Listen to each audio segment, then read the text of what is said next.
है, मैं हूं प्रभात। खास खबर में आज हम बात करेंगे राजनीतिक दलों में हो रहे मंथन की। खासतौर पर कांग्रेस के मंथन की बात इसलिए जरूरी हो जाती है क्योंकि हाल ही में जो चुनाव हुए हैं उसके बाद मंथन के सिलसिले वहां पर शुरू हो गए हैं। पहले हरियाणा और उसके बाद अब महाराष्ट्र। कई तरह की कोशिशें राजनीतिक दल करते हैं अपनी इन जंगों को जीतने की, लेकिन कहीं ना कहीं वो जंग उस तरह से जीत नहीं पाते, अपेक्षाओं पर खरे नहीं उतर पाते। न सिर्फ वहां पर प्रभारियों को लगाया जाता है, वरिष्ठ नेताओं के दौरे करवाए जाते हैं, बड़े बड़े चेहरों को मैदान में प्रचार के लिए उतारा जाता है, लेकिन कहाँ कमी रह जाती है उसके बाद मंथन किया जाता है। कांग्रेस इसका अपने आप में अलग तरह से विश्लेषण करती है। बीजेपी इसको लेकर क्या कमियां निकालती है उसको लेकर भी बीजेपी के प्रतिनिधि हमारे साथ जुड़ेंगे और ये जानने की कोशिश करेंगे कि आखिर बार बार इस तरह के जो परिणाम आ रहे हैं उनका कारण क्या है। एक और चीज पर चर्चा जरूरी इसलिए हो जाती है क्योंकि जब भी कांग्रेस चुनाव जीतती है तो अलग बात है, लेकिन हारती है तो एक बार फिर ईवीएम चर्चा में आ जाती है।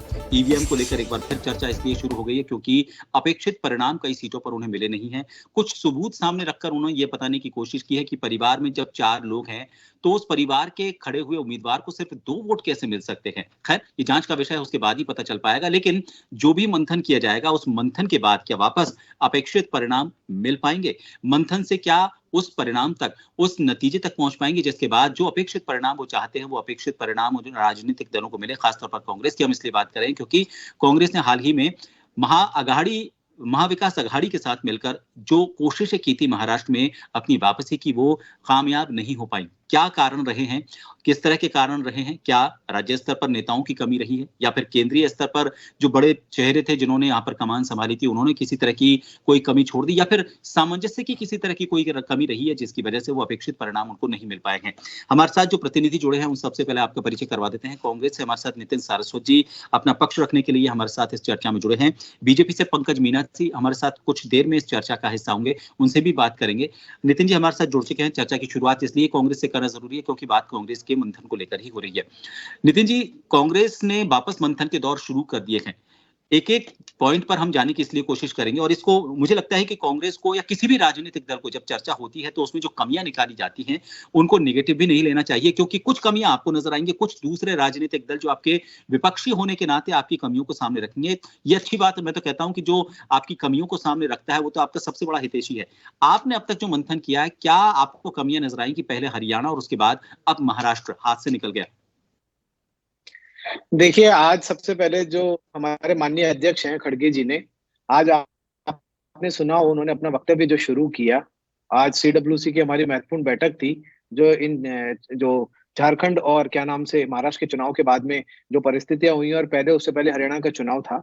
उन्होंने, अगर आपने उनका वक्तव्य सुना हो तो उन्होंने साफ साफ मेंशन किया कि जिस तरीके से जो माहौल लोकसभा चुनाव के अंदर कांग्रेस के पक्ष में था और तमाम चीजें कांग्रेस के पक्ष में दिखाई दे रही थी, और उसके बाद में जब विधानसभा चुनाव भी थे तो वहां भी कांग्रेस के पक्ष में सारा माहौल था, लेकिन वो माहौल वोटों में कन्वर्ट नहीं हो पाया और कहीं ना कहीं निराशा, जो हमें अपने प्रदर्शन की उम्मीद थी, उसमें निराशा हाथ लगी है। और निराशा हाथ में उन्होंने कई चीजों का खुद ही कहा कि हमारे सामने एक बड़ा चैलेंज है, हमें 140 करोड़ लोगों की सेवा करनी है। अब अपने हम जो हमारी जो नीतियां हैं कांग्रेस पार्टी की, जो वेलफेयर स्कीम्स की हो गई या हमारी जो विचारधारा हो गई, उसको अगर जन जन तक पहुंचाना है तो हमें एकजुट होकर काम करना पड़ेगा, हमें एकजुट रहना पड़ेगा, एकजुटता के साथ में चुनाव लड़ने पड़ेंगे, चुनाव जीतने पड़ेंगे, और अगर ये सब चीजें हम करते हैं तो वो पार्टी के लिए बेहतर रहेगा। दूसरी बात उन्होंने कहा कि जिस तरीके से हम देख रहे हैं कि ईवीएम की जिस तरीके से कई जगह से, चाहे बैटरी चार्ज वाली बातें हो, चाहे परिवार के भी वोट उनको नहीं मिलने वाली बातें हो, चाहे आज इंटरनेशनल लेवल पे एलन मस्क जैसे इंसान ने कहा हो, और चाहे बीजेपी के नेता नरेंद्र मोदी समेत लगातार जो ईवीएम पे क्वेश्चन उठाते थे, हालांकि आजकल उन्होंने उठाना बंद कर दिया है क्योंकि वो पहले कही गई अपनी पुरानी बातों को और पुराने वादों को, विचारधारा को भी चुके हैं। देखना पड़ेगा, कुछ आती है तो को भी दरकिनार इलेक्शन में वहां के मुद्दे भी महत्वपूर्ण कैंपेन करनी है तो वहां के मुद्दों को ध्यान में लेना पड़ेगा, मुद्दों को साथ में लेके चलना पड़ेगा। मेरी आवाज आ रही है? जी बिल्कुल, आपकी आवाज आ रही है जी। चलिए, नेटवर्क का बीच बीच में इशू जरूर आ रहा है, लेकिन आपकी आवाज अब हम तक नहीं पहुंच पा रही है। खैर नितिन जी, ये बात सही है, आपने सही कहा कि अंतर्राष्ट्रीय स्तर पर ईवीएम को लेकर कई तरह के सवाल खड़े हो रहे हैं, लेकिन जब जीत जाते हैं चुनाव तब ईवीएम पर किसी तरह के सवाल नहीं होते। इसलिए फिर ईवीएम को लेकर अगर सत्ता पक्ष ये कहता है कि जीतने पर तो ईवीएम सही है और हारने पर ईवीएम को लेकर आप कोर्ट तक पहुंच जाते हैं। सुप्रीम कोर्ट ने भी इस पर टिप्पणी की है। सुप्रीम कोर्ट ने ये कहा है कि जो मैंने अभी कहा कि सुप्रीम कोर्ट की टिप्पणी यही है कि जीतने पर आप किसी तरह से उस पर कोई सवाल नहीं उठाते, लेकिन जैसे ही आप हारते हैं आप कोर्ट का रुख कर लेते हैं। तो उसके बाद ईवीएम को लेकर अगर बार बार सवाल उठते हैं तो ये बहुत जरूरी हो जाता है कि ईवीएम की सत्यता को लेकर तो कम से कम सवाल ना उठे। लेकिन कहीं ना कहीं कमी सामंजस्य को लेकर भी है। कहीं ना कहीं कमी जो है वो केंद्र और राज्य स्तर में जो नेताओं के बीच जो प्लानिंग तैयार की जाती है, प्रभारी तो नियुक्त की वहां पर किए जाते हैं, लेकिन ईवीएम को लेकर जब बार बार सवाल उठते हैं, सुप्रीम कोर्ट उस पर टिप्पणी कर देता है और ये कहता है कि आपको बार बार ईवीएम को लेकर सवाल खड़े नहीं करने चाहिए थे, जीतने पर आप यहाँ नहीं आते हैं। उसके बाद आपको नहीं लगता कि ईवीएम को तो बिल्कुल साइड बाय लाइन कर देना चाहिए और अब आपको ये देखना चाहिए कि आपके सामंजस्य में कहां और किस तरह की कोई कमी रह गई है? देखिए, मैं सबसे पहले आपको बताना चाहता हूँ, बीच में जी उठ आवाज गया। चली गई थी मेरी। तो मैं ये जी कह रहा हूँ कि सुप्रीम कोर्ट ने तो खुद कहा था कि भारतीय जनता पार्टी सबसे बड़ी करप्ट पार्टी है, जिसने कानून बना के करप्शन को अमली जामा पहनाया है। मैं इलेक्टोरल बॉन्ड की बात करता हूँ। तो आज क्या सुप्रीम कोर्ट के वर्डिक्ट के बाद में क्या भारतीय जनता पार्टी वाले इस बात को मानते हैं? सुप्रीम कोर्ट ने तो ये भी कहा था जो महाराष्ट्र में जो सरकार है वो गलत तरीके से बनाई है। अगर आप हमारे पास नहीं आए होते तो आज ये सरकार इनकी ना बनी होती। उन्होंने पूरे गलत तरीके से जनमत का अपमान किया है। सुप्रीम कोर्ट ने तो कहा था कि मणिपुर में जिस तरीके की चीजें हैं, वहां पे जिस तरीके की दशा है उस पर सरकार को विचार करना चाहिए। सुप्रीम कोर्ट ने तो बहुत सारे ऐसे वर्डिक्ट दिए हैं और सुप्रीम कोर्ट ने तो हर जगह नहीं, मैं उसी सुप्रीम कोर्ट की टिप्पणी की बात कर रहा हूं नितिन जी। उसी सुप्रीम कोर्ट ने ये कहा है कि जीतने पर तो आपके लिए ईवीएम सही हो जाती है, हारने पर आप वापस ईवीएम के इधर कोर्ट की तरफ आ जाते हो। उसी लगी सुप्रीम ना कोर्ट ने हमारा। कहा है। देखिए, आपने अगर सुना अभी हो धुंधला कि दिख हम रहा है। 1000 भी जीत जाएं, अगर टेक्नोलॉजी पे केवल इंडिया में नहीं, जितने भी लोग उस चीज के बारे में जानकारी रखते हैं, खुद बीजेपी के नेता, मैं प्रधानमंत्री जी का भी आपको वर्डिक्ट सुना सकता हूं कि उन्होंने कहा था कि इतने बड़े बड़े देश हैं, इतना आगे निकल चुके हैं, लेकिन वहां पे भी ठप्पा लगा के आज चुनाव प्रचार होता है। आपने खूब अच्छे तरीके से वो बयान सुना होगा, आडवाणी जी का भी सुना होगा, तमाम तरीके की आपने रीड भी देखी होंगी। एलन मस्क ने अभी चुनाव से पहले कहा, अमेरिका में चुनाव हुए हैं अगर, और उसके बाद में आपने महाराष्ट्र में हम लोगों ने अभी कई सारे फैक्ट दिए हैं, ये हमने हरियाणा में हाई कोर्ट के अंदर हम गए हैं, तो वही नितिन उसी जी, जो उन्हीं एलन मस्क ने ये भी कहा है कि हमारे जहां पर कुछ घंटों में गिनती हो गई भारत में, और वहां दूसरे देश का उदाहरण उन्होंने देकर ये कहा है कि वहां तक तो अभी तक गिनती चल रही है कई दिनों से। ऐसे में उन्होंने तो एक तरह से ईवीएम को सपोर्ट भी किया है, ये कहकर कि एक ही दिन में सारी गिनती हो गई इतने करोड़ों की। देखिए, उन्होंने पर्टिकुलर एक स्टेट के लिए कहा कि वहां पे गिनती नहीं हुई और भारत के अंदर गिनती हो गई है, लेकिन साथ में उन्होंने ईवीएम को कटघरे में भी रखा है। आप केवल गिनती पे जा रहे हैं। मैं कह रहा हूं, एक अगर इतनी बड़े देश की एक चुनाव प्रणाली है, अगर उसके अंदर कहीं भी कोई फैक्ट से, जैसे अभी महाराष्ट्र का हमने हमने एग्जांपल दिया, महाराष्ट्र के अंदर 47 लाख वोटर अभी 6 महीने के अंदर बढ़े हैं। और अगर आप बीजेपी और जो महायुति और महाविकास अघाड़ी गठबंधन का अगर आप देखेंगे, तो उन 47 जहां भी वो वोटर बढ़े हैं, उसमें 47 सीटें, 50,000 से वोटर जहां बढ़े हैं, वो 50 विधानसभा सीटें हैं। वहां पे 47 सीटों पे महायुति ने क्या नाम से जीत दर्ज की है। और पिछले आप लोकसभा इलेक्शन का देख लेंगे, वही नांदेड़ लोकसभा में अगर सोचिए कोई सांसद का चुनाव हो रहा है, तो वो मोदी जी के चेहरे पे चुनाव हो रहा है। तो आप खुद इसका मतलब एक तरह से ये स्वीकार कर रहे हैं कि महाविकास अघाड़ी में आपने जो गठबंधन किया है, गठबंधन के जो दल हैं उनके साथ आपका कोई सामंजस्य नहीं बैठ पाया, वहां पर सीटों के बंटवारे को लेकर आपकी उनसे बात नहीं बैठ पाई, इस वजह से एक तरह से आप तो अपने उस गठबंधन को लेकर सवाल खड़े करते हैं अगर महायुति जीती है तो। मैंने आपको किस सवाल में मैंने ये कहा कि हम अभी 6 महीने पहले लोकसभा चुनाव में हम कितनी असेंबली में आगे थे, उसके बाद 6 महीने में क्या अंतर आ गया? वो चुनाव मोदी जी के चेहरे पे था, तो क्या मोदी जी का चेहरा इनसे बड़ा हो गया? अभी भी नांदेड़ लोकसभा में हम 6 विधानसभा जहां पे मिलती है वहां हम जीते हुए, और बाकी 6 की 6 विधानसभा हम हार रहे हैं। एनसीपी के वोट शेयर अगर शरद पवार जी वाली के देखेंगे तो उसके वोट ज्यादा है, लेकिन उसकी सीटें ज्यादा जीती हुई है। उसकी सीटें कम हुई है, कि वहां पे उनके वोट कम है लेकिन उनकी सीट 41 है। तो इस तरीके की वहां पे अपने परिवार के वोट नहीं डले हुए। 99% वाली जो बैटरी रिचार्ज वाली कई सारी कंप्लेंट आई है। मैं ये कह रहा हूं, जब इतना बड़ा देश है उसमें फ्री और फेयर इलेक्शन होना ये सबसे महत्वपूर्ण स्तंभ है हमारे संविधान के लिए। जुडिशरी में जो बेसिक स्ट्रक्चर की अवधारणा है उसके अंदर भी सबसे महत्वपूर्ण अगर कुछ है तो वो है फ्री और फेयर इलेक्शन। अगर उस इलेक्शन के अंदर अगर कोई कमियां होती है, उसमें कोई डाउट होता है, तो हर किसी व्यक्ति को ये अधिकार है कि वो उसके लिए आगे जाए और उसके लिए आवाज उठाए तथ्यों के साथ। और दूसरी बात तो मैंने कहा, केवल इस बात अब के लिए हमने जी अपनी कमियों पे भी मंथन किया है कि एकता के अंदर कमी है। हमने अपनी कैंपेनिंग पे भी अपनी कैंपेनिंग कि हम कैंपेनिंग सही कर रहे हैं कि नहीं कर रहे, उसका भी एनालिसिस किया है। हम अपनी बातों को जनता तक पहुंचा पा रहे हैं सही तरीके से, नहीं पहुंचा पा रहे, उसका भी एनालिसिस किया है। हम लोकसभा में क्यों सफल रहे और उसके बाद में लगातार क्यों विफल रहे, उसका भी एनालिसिस कर रहे हैं। तो मैं ये केवल एक बात नहीं है, मैंने आपको पूरी एक क्रोनोलॉजी से समझाया कि जितनी भी कमियां हैं उन सब कमियों को, और सबसे पहले ये कि हम लोगों को एक साथ मिलकर लड़ना होगा, एक साथ मिलकर लड़ना होगा, क्योंकि 140 करोड़ जनता की उम्मीदें हमारे से बनी हुई है। जिस तरीके से महंगाई, बेरोजगारी और आर्थिक असमानता, भ्रष्टाचार जैसी चीजों से जनता जूझ रही है, वो हमसे बहुत उम्मीदें रखती है। उसकी उम्मीदों को हमें पूरा चलिए, करना पड़ेगा। मैं नितिन जी आपके पास, नितिन जी मैं लौटूंगा आपके पास। हमारे थोड़ी देरी से जुड़ पाए हैं तकनीकी खामी की वजह से। पंकज मीना जी हमारे साथ जुड़ गए हैं। पंकज जी, कांग्रेस से अभी सवाल था, हमारे नितिन सारस्वत जी जुड़े हुए हैं। उनका कहना है कि हमारा अपना तो मंथन चल ही रहा है लेकिन ईवीएम एक बड़ा मुद्दा है। उनका कहना है कि एलन मस्क तक उस पर सवाल खड़े कर चुके हैं, कई देश उसको नकार चुके हैं। और उन्होंने एक उदाहरण भी दिया, हालांकि सुप्रीम कोर्ट की टिप्पणी को लेकर मैंने इनसे कहा कि सुप्रीम कोर्ट खुद ये टिप्पणी कर चुका है कि हारने पर ही क्यों आप आते हैं, जीतने पर तो आप कभी रुक नहीं करते, कभी उससे सवाल खड़े नहीं करते। लेकिन उन्होंने एक उदाहरण दिया, एक परिवार जिसमें 5-6 लोग हैं, उसी परिवार के एक सदस्य को जो इलेक्शन में खड़ा हुआ है उसको 2 वोट मिलते हैं, 99% तक वहां पर जो है वो ईवीएम वो चार्ज मिलती हैं।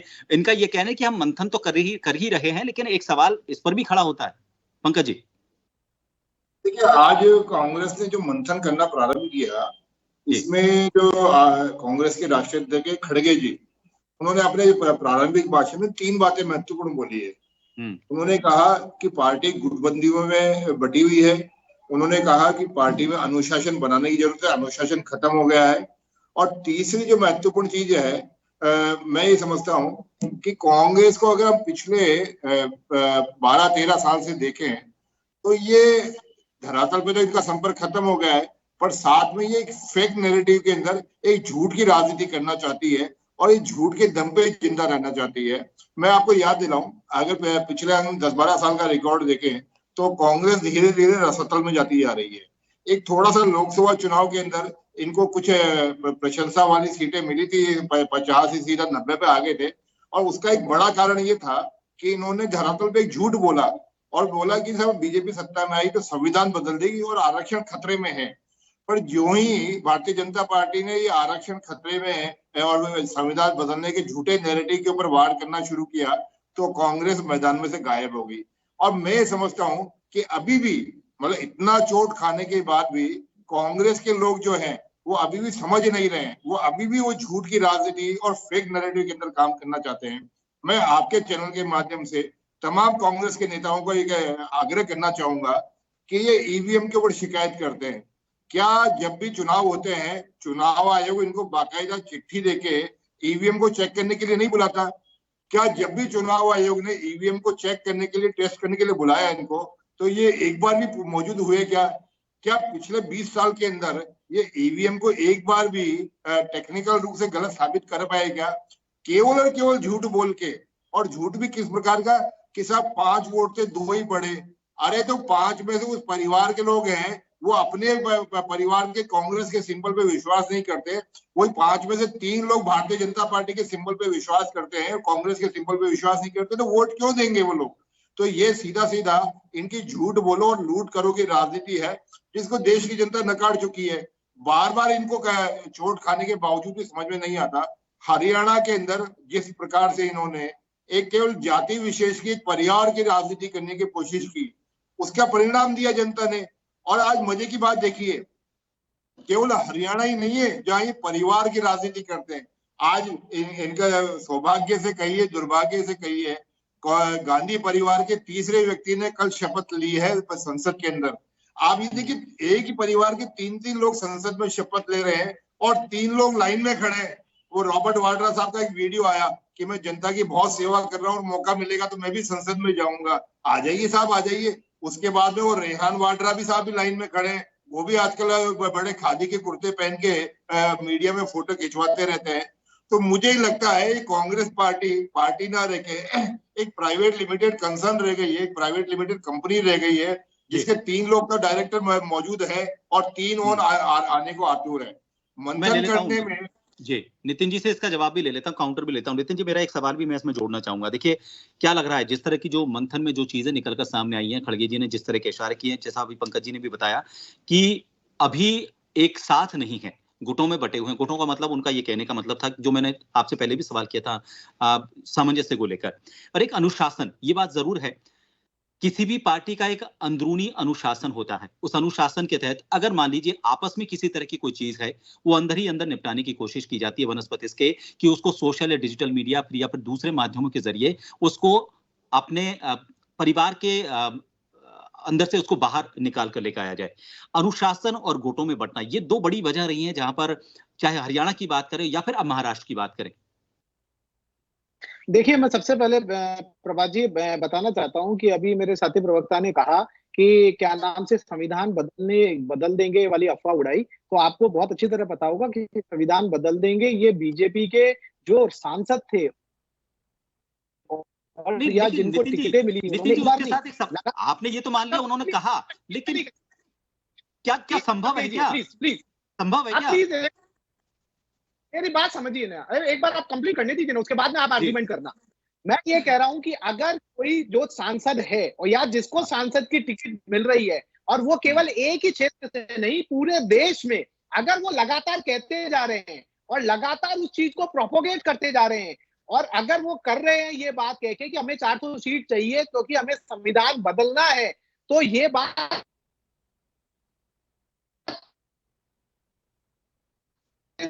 ये बीजेपी की कही हुई है और ये जातियां उनको सबक सिखाए। दूसरी आरक्षण की बात कही, अभी लेटरल एंट्री का एग्जांपल दे दीजिए, जिस लेटरल एंट्री के लिए इस आरक्षण के ऊपर ही खुद बीजेपी के सांसदों को बाद में लेटर लिखना पड़ा, और हमारे कारण, विपक्ष के कारण उसमें, क्योंकि आरक्षण के प्रावधान से छेड़छाड़ करके बैकडोर एंट्री का प्रावधान था, उस लेटरल एंट्री के ऊपर इनको पीछे मुड़ना पड़ा। तो ये आरक्षण और जो संविधान की बात है, इस पे ये लगातार एक्सपोज भी हुए हैं और एक्सपोज होके इन्होंने अपने आप को पीछे भी लिया है। और तीसरी बात, उसी पे जब एक वर्डिक्ट आता है कि आरक्षण के अंदर सब कैटेगरी बना दिया जाएगा, उसके अंदर बीजेपी की टॉप लीडरशिप बोलती है कि नहीं, ऐसा नहीं होगा, यह संविधान के खिलाफ है, हम इस जजमेंट को नहीं मानते, और उसी जजमेंट को फिर हरियाणा में लागू करते हैं।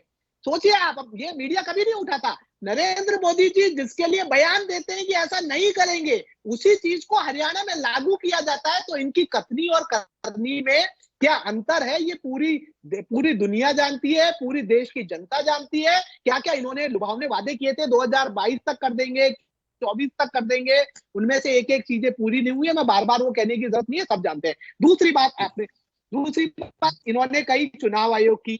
मैं ये कह रहा हूं कि हमने, चुनाव आयोग ने तमाम शिकायतें पहले भी की थी, तमाम चीजें हम चुनाव आयोग के सामने लेके गए, क्या कार्रवाई नहीं हुई है, क्या नहीं हुई है, हमारे विपक्ष के नाते देश की जनता के सामने रखना है कि किस तरीके से चुनाव आयोग अपना काम करता है। आज महाराष्ट्र में इनका एक टॉप लीडर पैसों के साथ, सोचिए 9,50,000 तो स्पष्ट कैमरों के बीच में पुलिस ने केस दर्ज हुआ, और पीपुल रिप्रेजेंटेशन एक्ट की धारा 1 के तहत उस व्यक्ति की तुरंत गिरफ्तारी होनी चाहिए थी, जिसको वहां पे से जाने दिया गया। नितिन जी, इसमें तो आपको, ये तो आपके लिए पॉजिटिव, ये तो आपके लिए एक तरह से पॉजिटिव चीज थी, इसका तो फायदा मिलना चाहिए था आपको। देखिए, वही बात, हर चीज में, लोकतंत्र के अंदर हर चीज फायदे और नुकसान की नहीं होती है, कुछ परंपराओं की होती है, साथ की होती है, और कुछ हमारे कुछ मान और मर्यादाओं की भी होती है, हर चीज ऐसा नहीं। अब मीडिया ने क्या करना शुरू कर दिया है कि कोई भी नंबर्स जो पार्टी जीती है तो सारी उसकी चीजें अच्छी हो जाती है, और अगर उस नंबर्स में कमी रह जाती है तो वो सारी चीजें खराब हो जाती है। मुझे नहीं लगता कि जो विश्लेषण पहले के टाइम में हुआ करता था मान मर्यादाओं का, ऐसा नहीं आता। घर में कोई पैसे कमा रहा है, अगर गलत तरीके से कमा रहा है तो उसकी सारी चीजें सही है, और जो नहीं कमा रहा अगर वो सही है उसकी मान मर्यादा तो नहीं। तो ये इस तरीके का विश्लेषण आजकल आम हो गया। मैं आता हूँ पंकज जी के पास आता हूँ। पंकज जी देखिए, इनका ये कहना है, और ये पिछले कांग्रेस के पिछली बार से भी आरोप लगातार ये कंटिन्यू है, और इसको लेकर बीजेपी बार बार सवालों के घेरे में भी आती रही है कि जो असल परिवार हुआ करते थे, चाहे एनसीपी की बात करें या फिर हम शिवसेना की बात करें, परिवार एकजुट था। कांग्रेस उसके साथ, अगर परिवार वो पहले जैसा होता तो कांग्रेस जाहिर तौर पर वहां पर जीतती, लेकिन परिवार वो जीतने का डर था, इस वजह से वहां पर परिवार को बिखरा दिया गया, शिवसेना के 2 टुकड़े कर दिए गए और एनसीपी के 2 टुकड़े कर दिए गए, और इसी वजह से बीजेपी जीती। कांग्रेस को मंथन की जरूरत नहीं है, उल्टा मंथन की जरूरत बीजेपी को है, जो ये ऐसे काम करती है और जीतने के लिए ये तरीके अपनाती है। ये कांग्रेस के आरोप है। देखिए, सबसे पहले तो मैंने जो अपने प्रारंभिक वक्तव्य में बोला कि कांग्रेस झूठ बोल के राजनीति करती है, इसका सबसे बड़ा उदाहरण तो अभी कांग्रेस के प्रवक्ता ने लाइव चैनल में ही दे दिया। आपने कहा कि 1 अगस्त 2024 को जो सुप्रीम कोर्ट का वर्डिक्ट आया था उसके खिलाफ में मोदी जी ने बयान दिया। मैं एक बार थोड़ा आपके चैनल के माध्यम से सबको बताना चाहूंगा, और साथ में हमारे जो कांग्रेस के प्रवक्ता उनको भी बताना चाहूंगा। 1 अगस्त को जो सुप्रीम कोर्ट का वर्डिक्ट आया था उसमें 2 विषय अलग अलग थे। एक क्रीमी लेयर का था, वो सलाह थी, और दूसरा क्लासिफिकेशन की बात थी, वो उस आदेश में था। क्लासिफिकेशन लागू करने के लिए सबसे पहले कांग्रेस की सरकार जो स्टेट के अंदर है, कर्नाटक की और आंध्रा की, उन्होंने सबसे पहले वक्तव्य दिया। हरियाणा तीसरे नंबर पे राज्य था जिसने उसको स्वीकार करने के लिए कहा। तो क्लासिफिकेशन पे आप भी उतना ही है और जितना हम कह रहे हैं। और जहां तक बात है क्रीमी लेयर की, तो क्रीमी लेयर का वर्डिक्ट में था ही नहीं, केवल एक सलाह दी कि सरकार को क्रीमी लेयर के बारे में सोचना चाहिए। और उसी बात में पीएम ने बोला, प्रधानमंत्री जी ने कहा कि भाई क्रीमी लेयर हम लागू नहीं करेंगे क्योंकि वो कोई आदेश में था ही नहीं। अब वास्तविकता क्या है कि हमारे हिंदुस्तान की जितनी भी संवैधानिक संस्थाएं, चाहे सुप्रीम कोर्ट के आदेश हो, चाहे चुनाव आयोग हो, चाहे कैग हो, कांग्रेस परिवार, कांग्रेस पार्टी जो है इन चीजों को मानती ही नहीं है। अब सुप्रीम कोर्ट के आदेश को आप अपने हिसाब से बदलेंगे और चुनाव आयोग पे तो आप हमेशा प्रश्न चिन्ह लगाते रहते हैं। मैं आपके माध्यम से फिर कहना चाहूंगा कि आपने चाहे ईवीएम पे प्रश्न उठाए हो या चुनाव आयोग में कोई कंप्लेंट दी हो, क्या किसी भी आदेश में चुनाव आयोग ने आपकी कंप्लेंट को सही पाया? क्या किसी भी आदेश में चुनाव आयोग ने आपकी कंप्लेंट के अगेंस्ट में किसी अन्य पार्टी पे कार्रवाई की हो जिसको सरकार ने माना नहीं हो? ऐसा कहीं हुआ क्या? केवल और केवल चुनाव आयोग को कटघरे में खड़े करना और झूठ के माध्यम से जनता के अंदर भ्रम फैलाना। और इसी तरह देखिए हम कितनी भी संस्थाएं हैं इस देश की, उनको हम मानते नहीं है क्योंकि इनका परिवार सबसे इनका इंपॉर्टेंट है। और जहां तक बात है, देखिए एक अभी भी इंट्रोस्पेक्शन करने को कांग्रेस तैयार नहीं है। कांग्रेस के प्रवक्ता ने शायद मेरे ख्याल से आज जो मंथन बैठक हुई थी उसको मेरे से ज्यादा अच्छे से सुना होगा। खड़गे जी कहते हैं कि कुछ राज्यों में कांग्रेस बेहद कमजोर है। अब बताइए, राष्ट्रीय अध्यक्ष कह रहा है कि बेहद कमजोर है और आप स्वीकार नहीं कर रहे, आप फिर कह रहे हैं कि हमने नहीं, इन्होंने मना नहीं किया। नहीं, मना नहीं करा, मना नहीं किया नितिन जी, क्योंकि मैं एक बात पूरी करना चाहूंगा। अभी आपने कहा कि हमने शिवसेना तोड़ दी, हमने एनसीपी तोड़ दी। मैं आपको चैनल के माध्यम से एक बार फिर बताना चाहूंगा, शिवसेना टूटी या एनसीपी टूटी तो उनके अंदर की गुटबंदी के कारण टूटी, और जो गुटबंदी के कारण टूटी तो उसको मान्यता चुनाव आयोग ने दी है, भारतीय जनता पार्टी ने, केंद्र सरकार ने नहीं दी है। इसका मतलब यह है कि चुनाव आयोग पे आपको फिर प्रश्न चिन्ह लगाना है, चुनाव आयोग को आपको स्वीकार नहीं करना है। ठीक है, मैं नितिन जी आप माफी चाहूंगा, 1 मिनट का समय आपके पास है, चूंकि समय पूरा हो चुका है। मैं चाहूंगा कि आप 1 मिनट में अपना काउंटर दें। नितिन जी प्लीज। देखिए, हमारी तो अगर हम कहीं कमजोर हैं, कहीं कमियां हम स्वीकार कर रहे हैं, वही सुप्रीम कोर्ट कह रहा है कि आप कर और उसको कानूनी अमली जाला पहना रहे हो इलेक्टोरल बॉन्ड को।